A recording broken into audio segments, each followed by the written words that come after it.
Kisah renovasi Ka'bah di masa Rasulullah. 5 tahun sebelum Muhammad Shallallahu Alaihi Wasallam diangkat menjadi nabi, banjir besar melanda kota Mekah. Air menggenang dan menghantam Ka'bah, hingga nyaris roboh dan rusak. Maka orang-orang Quraisy sepakat untuk merenovasi bangunannya, sebagai bukti perhatian mereka yang teramat besar terhadap kedudukan Ka'bah yang sangat mulia. Mereka sepakat untuk tidak memasukkan bahan-bahan bangunannya kecuali yang baik-baik. Mereka tidak menerima suplai dana dari mas kawin wanita pelacur, jual beli dengan sistem riba atau dari bentuk penganiayaan terhadap orang lain. Mereka membagi sudut-sudut Ka'bah dan mengkhususkan setiap kabilah dengan bagiannya masing-masing. Setiap kabilah mengumpulkan batu-batu pilihan di sebuah tempat, lalu mereka pun mulai merenovasi bangunan Ka'bah. Renovasi Ka'bah ini ditangani dan dipandu oleh seorang arsitek Romawi yang bernama Bakum. Ketika pembangunan Ka'bah telah sampai di bagian Hajar Aswad, mereka berselisih pendapat tentang siapakah yang berhak mendapatkan kehormatan untuk meletakkan Hajar Aswad di tempatnya semula.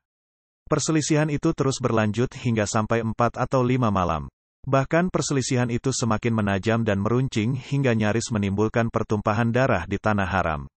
Abu Umayyah bin Al-Mughirah Al-Makhzumi tampil dan menawarkan jalan keluar cemerlang yang mampu menengahi pertikaian di antara mereka. Yaitu dengan cara menyerahkan urusan ini kepada siapapun yang pertama kali masuk lewat pintu masjid. Dan mereka semua menerima cara ini. Dan ternyata Allah takdirkan bahwa orang yang pertama kali memasuki pintu masjid adalah Muhammad Shallallahu Alaihi Wasallam. Tatkala mereka mengetahui hal ini, maka di antara mereka saling membisikkan kata, "Dia Al-Amin, kami ridha terhadapnya." Setelah beliau memahami persoalan yang terjadi, maka beliau meminta sehelai kain lalu beliau meletakkan Hajar Aswad di tengah-tengah kain tersebut. Kemudian beliau meminta kepada setiap pemimpin kabilah untuk memegang ujung-ujung kain tersebut, lalu memerintahkan mereka untuk mengangkatnya secara bersama-sama. Setelah mendekati tempatnya, beliau mengambil batu itu dan meletakkannya di tempat semula.